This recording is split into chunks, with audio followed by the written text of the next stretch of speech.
Bravo, monsieur le rapporteur et la présidente de notre commission, pour la qualité de vos interventions à l'instant. Elles avaient le mérite de la franchise. Mais pour le cas où quelques-uns ici en auraient perdu tout le sel, je voudrais en rappeler le point de départ. Depuis 1947, sur le territoire de la République française, des gens sont là qui ne payent aucun impôt d'aucune sorte, ne respectent ni le droit fiscal ni le droit social. Et chacun se tient à sa place. J'entends parfaitement que localement, nos compatriotes y trouvaient leur compte, une activité économique qui vit, mais ça ne doit pas nous faire oublier qui nous sommes et les porteurs de l'intérêt général et de la loi qui est aussi une et indivisible que la République elle-même. Alors, on est passé de cette situation où personne ne payait rien à un accord qui améliore la situation de la façon suivante.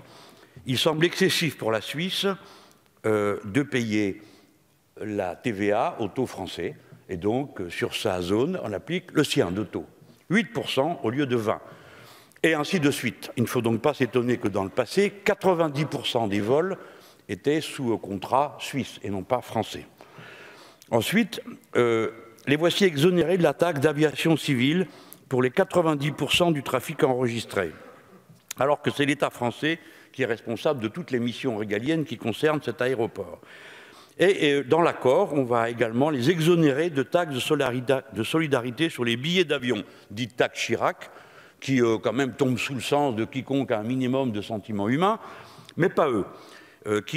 C'est une taxe qui sert à payer la lutte mondiale contre le sida, et c'est une excellente idée du président Chirac. Et ils ne payent pas non plus la contribution économique territoriale, et nos compatriotes sont priés de croire que quelle que soit l'activité économique qu'il y aura dans l'avenir, eh bien, ils toucheront quand même 3,2 millions. Je n'en crois pas un mot non plus. Évidemment, j'ai saisi l'occasion de cette étrange convention dont vous avez rappelé qu'elle ne surgit que parce qu'il y a eu un contrôle, sinon chacun serait resté bien tranquille à sa place, sans se faire embêter par personne, puisque ça semblait leur convenir. Eh bien, j'ai saisi au vol cette occasion.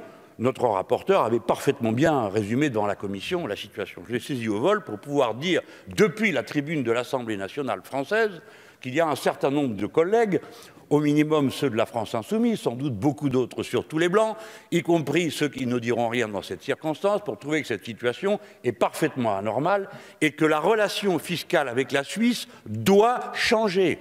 Puissent les dirigeants suisses entendre la voix des Français tant qu'elle est énoncée comme nous le faisons avec bonhomie, tranquillité et patience. Parce que là, quand même, ça dure depuis plus de 60 ans. Ça m'étonnerait que pour le reste, on laisse durer autant. Et je veux revenir sur le fait que la Suisse est considérée par les gens honnêtes et par les ONG qui sont spécialisées sur le sujet comme un paradis fiscal, dont nous faisons partie des premières victimes. Oxfam la classe comme le 4e pire paradis fiscal du monde. Et nous, les Français, évidemment, nous avons à dire sur ce sujet. Alors certainement qu'il y a une qualité de l'air en Suisse particulière, puisque la moitié des milliardaires français sont installés en Suisse, où ils règlent je ne sais quel impôt là-bas, mais en tout cas, ils ne les payent plus aux Français.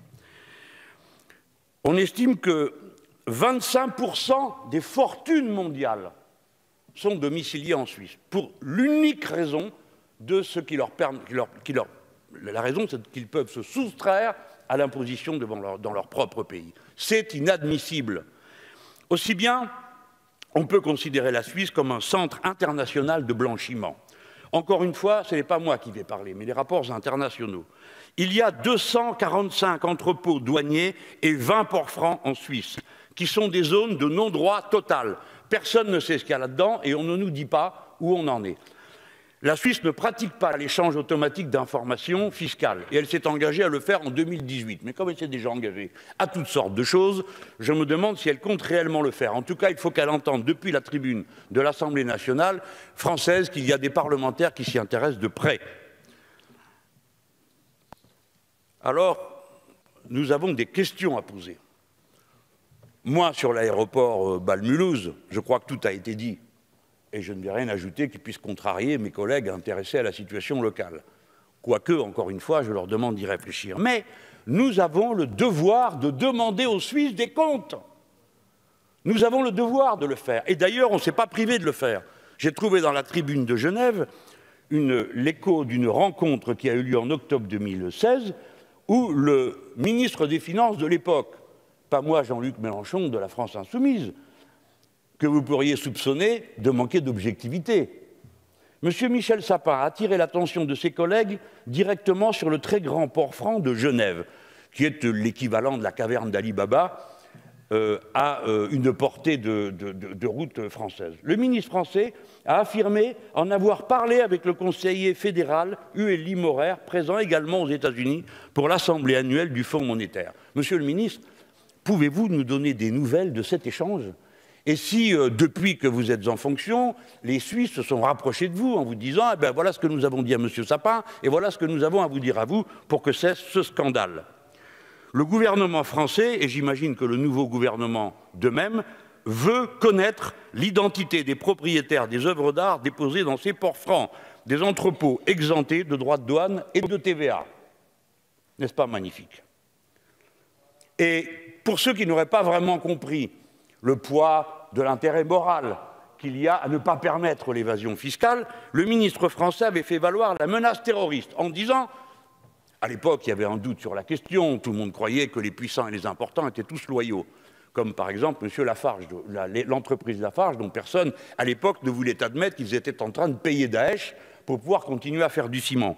Et donc, le ministre français dit à cette époque, en 2016, il dit « Mais est-ce que vous vous rendez compte que nous avons là, dans ces entrepôts, à Genève, des œuvres d'art qui ont été volées en Irak et en Syrie et qui sont là pour permettre des trafics ensuite pour financer nos ennemis ?» Alors, a-t-on des nouvelles? Les dirigeants suisses ont-ils pris la mesure du risque que cette situation fait courir sur nous? Et, monsieur le ministre, vous en ont-ils dit quelque chose? Parce que nous ne savons rien. Et cela est très dommage. Deux de mes collègues, un de nos anciens collègues et un collègue actuel, Alain et Éric Bocquet, ont fait un rapport au Sénat, je crois, qui a contenté tout le monde par son honnêteté, et il montre comment ces entrepôts, en réalité, sont dorénavant le moyen de faire circuler ce qu'autrefois, disent les sénateurs, circulaient par des valises de billets. Tout ça est intolérable et insupportable. Et quand on voit l'âpreté de la situation de notre négociation, parce que, monsieur le ministre, je suis persuadé que vous, votre prédécesseur, le personnel qui vous entoure, vous avez fait pour le mieux. Et vous avez dû tenir compte d'une situation locale qui, évidemment, nous intéresse tous. Mais enfin, quand même, discuter avec des gens qui trouvent insupportable de payer une pauvre taxe sur un billet d'avion pour concourir à un fonds mondial pour la lutte contre le sida. Eh bien, même ça, ils n'en veulent pas. Donc, nous sommes fondés à penser que ces gens sont moralement suspects, et ils le sont de toutes les façons possibles à nos yeux. Monsieur Jean Ziegler, député suisse, qui a le défaut d'être socialiste, mais ce n'est pas insurmontable, dit « Madame Carla Del Ponte, ancien procureur de la Confédération, m'a dit, à lui Jean Ziegler, député suisse, qui est mieux renseigné que nous, que 80% des fonds qui sont déposés à Genève sont constitués d'argent illégal. Qu'est-ce que cet argent illégal? Pas seulement ceux de la fraude fiscale, mais c'est l'argent de la mafia, du trafic de drogue, du trafic d'êtres humains, bref, l'argent du sang. Ce chiffre, dit M. Ziegler, me paraît réaliste. Voilà, je n'en dirai pas davantage. Je voulais qu'à cette occasion, par ma voix, se fasse entendre ce qui correspond à la conviction profonde, j'en suis certain, du plus grand nombre d'entre nous. Non pas à propos de Bâle-Mulhouse, vive Mulhouse aussi longtemps qu'elle le pourra et qu'elle profite du mieux de ses talents, mais pour le reste, que l'on entende qu'en France, personne n'est dupe de ce qu'est la Suisse aujourd'hui dans l'univers de l'évasion fiscale, de la fraude et des trafics.